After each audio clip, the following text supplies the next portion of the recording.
I think we're going to have to make an outtake reel for these, Julie, don't you? I'm still laughing. We might share that bit with you in a minute. Anyway, it's day 12, Island 7, La Gomera, and I'm going to show you where we are in a minute. And Julie's going to tell us all about what we're doing today, aren't you? Will do. Hi everyone, it's day 12. So this is Playa de Santiago. And Santiago must have been a pretty important dude, because the beach is named after him, the barranco's named after him, there's a tunnel here named after him. It's like everything is de Santiago, isn't it? Yep. So that's our hotel up there. Jules, what would you say about our stay at the Jardín Tequila? I'd say it's a really lovely hotel, actually. The service was amazing. It's nice, like kind of cottagey, sort of boutique-y style accommodation. Quite a lot of steps or slopes, because it's built into the side of the top of the cliff. But we've just had great service and a good time, haven't we? We did. I mean, I thought the waiting staff were absolutely superb. That kind of classic, and this sounds sexist and ageist, and I don't mean it to, but middle-aged Spanish waiter who's really comfortable in his job. Do you mean Juan Carlos? Juan Carlos, Domingo, all of them were just really, really good. Really great guys, happy to have a bit of banter with the guests. And some good tips. Yeah, and some good. They gave us good tips on what to eat and what wine to have with it and so on. So what have we got planned for today? Not too much this morning, because we're on the ferry this afternoon back to Tenerife, but we're going to go and explore a bit of the frontier, Playa de Santiago, and then we're going to San Sebastian, because we haven't done the capital of the island at all, have we? Okay, and then we're on 2 o'clock ferry to Tenerife, and we're staying in Puerto de la Cruz tonight, aren't we? We are, but we've got some stuff to do on the way. Okay. So we're going to stop at Masca, which is supposedly the most beautiful village in Tenerife, and we've not been, and then we're going to do the walk for the Rambla de Castro. So that's why you got your trainers on this morning. Yeah, I was told I had to put trainers on and a Technica shirt, so I am so attired. Okay, well, let's explore around here a little bit, shall we? As you can see, the beach here, in common with all of them in La Gomera, is black sand. Looks quite pebbly as well. But one of the main features here in Playa de Santiago is this incredible tree. I don't even know what sort of tree it is, do you, Not Julie? got close enough, no. Okay. Just provides wonderful shade there in the town square.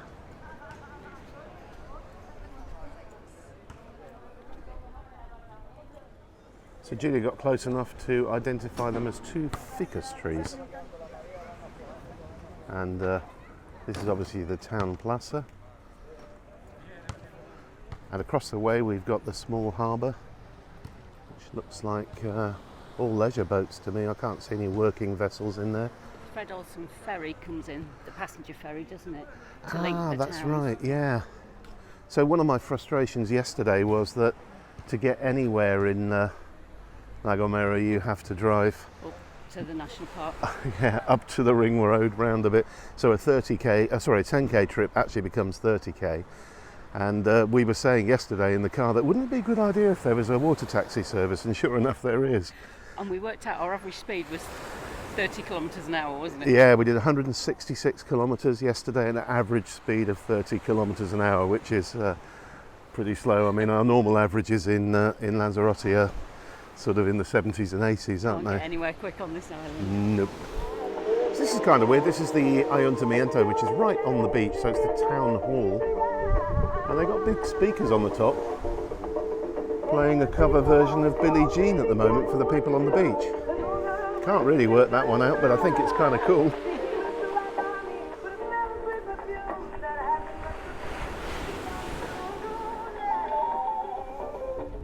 So we had a really good example of the way distances are so great here.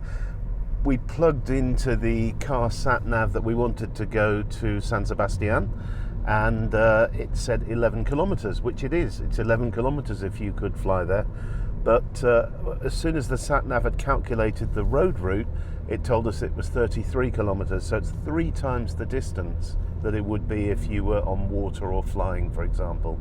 And this is probably the best road on La Gomera, in that it's a nice smooth surface and it's nice and wide, but it's as twisty as all the other ones, and most of them are much narrower than this. We're in San Sebastian now, the capital of La Gomera, and as you can see there's another black sand beach here. Little tiki shades. We were laughing, the two ferries over there, they're both Fred Olsen. We're calling them Big Fred and Little Fred. Big Fred is the one we're travelling on to Tenerife in a bit, and Little Fred is the one that goes round to, where does it go, Julie? Back to Playa, Santiago, and on to via Gran Rey. Okay, both places. Well, we were at one this morning and the other yesterday afternoon, weren't we? Yeah, so if you don't fancy driving, you can take the water taxi. Water taxi, water bus, whatever they call it. Pretty little town again, like everywhere here. It's set in a sort of deep ravine. There's quite a nice marina there, and it's beautifully planted with Washington palms in the centre here. And then the housing goes back up that sort of steep cliff on the other side. Pretty small place. It's definitely the smallest capital we've been to so far, isn't it? Yeah, I think so. It's tucked quite in, neat and tidy, isn't it? Yeah. We're in Calle Real. This is the main street in San Sebastian. Very pretty, a lot of original buildings down here. I'm just heading towards these last two that look quite interesting. There's a pension here on the left, Pension Victor. This pension is basically a bed and breakfast place. That's got a lovely balcony on the top. There's quite a bit of work going on these buildings here. And I was saying to Julie just now, the wind here is weird because it's super still, and then you get these long, very strong gusts that come rolling down from the hills.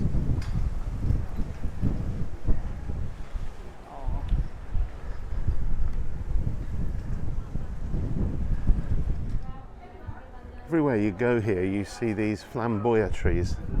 I fell in love with them in Valencia, I think it was, a few years ago, and we've been trying to grow them ever since in Lanzarote. I think we've got, is it 4 in pots at the moment? 4 in pots we're nurturing because the top gets dried or broken off and then they don't grow tall, so we've got 2 miniature ones. So hopefully they'll have survived. I think our neighbour Pedro is watering them for us while we're away, and we'll get them in the ground in the next year or two and they'll end up looking like these beauties. Well folks, we've arrived in Tenerife. We got off the ferry about 45 minutes ago, and we've driven to this village which Julie's going to tell us about. It's Masca, and it was originally a Guanche settlement before the Spanish conquest, and there's about 90 inhabitants that live here. 90? 90. Oh wow. All right, Tell them about the drive down. The drive down was interesting again. So Julie managed to find us another road that is what I would describe as a bum clencher. You can see how wide it is, and it twists and turns all the way, and there are loads of hire cars coming up and down here. A fleet of jeeps. We've just gone past the Tamaram jeeps. Yeah, we have. But yeah, the village is beautiful. So only 90 people live there, and it's really quite cool. So where are we going next? We're going for a walk somewhere, aren't we? Rambla de Castro. Rambla de Castro. Okay, well we'll check in with everyone when we get there. We're on our walk now along the Camino de Castro, and one of the things we wanted to see along here was here. This is the Mirador de la Gordejuela, and this is a fascinating installation built in 1903 by Hamilton and Company from the UK, and it was a steam-driven water pump. So that building at the top there that is now a ruin was where the steam engine lived, or coal-fired boiler, and water would flow down this branca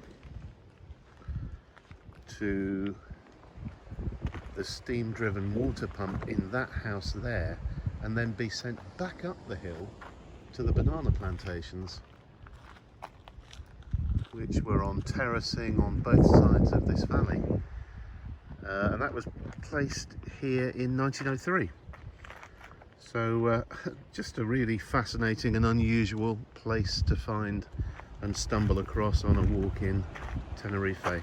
Bit of a shame about the graffiti on the side of the building there. And we've reached the Mirador de los Roques. So there are 3 rocks that you can see down there. The one on the left is Roque Cinco.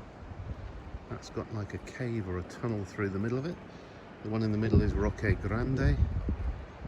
And the little one here to the right is La Pata, which is the duck. And it does look a bit like a duck actually.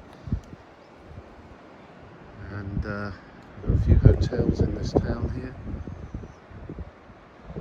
That walk was much longer than it was meant to be. So we're going to contact the people who tipped us off about it, which I think was the tourist board, wasn't it, Julie? It was. Hello Canary Islands, and let them know they've got their data all wrong, and we'll share ours with them.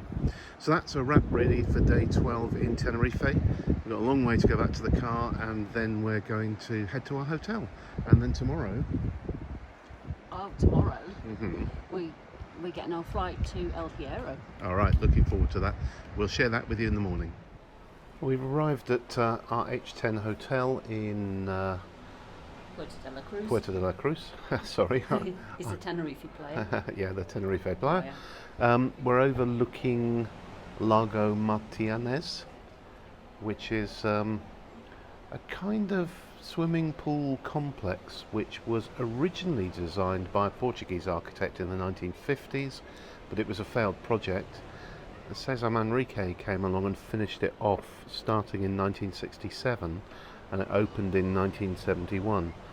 So this resort of Puerto de la Cruz was the first resort in Tenerife. Was very popular in the 1970s and 80s, mainly with tourists from the mainland of Spain and from other Canary Islands. Sorry, say that again. Level 4, Tenerife. So this is level 4 in Tenerife, just to show you what it's like. We're still doing our 8 islands road trip, but as you can see, pretty busy. We don't have to wear masks in the outside, but we should do when we can't socially distance from other people by 1.5 metres or more. Just been out for a lovely meal. What did we have, Jules? Curry, your choice. It was my turn to choose, and we went for a curry. Oh no, not very Spanish of us, but there you go. Show how busy it is down there.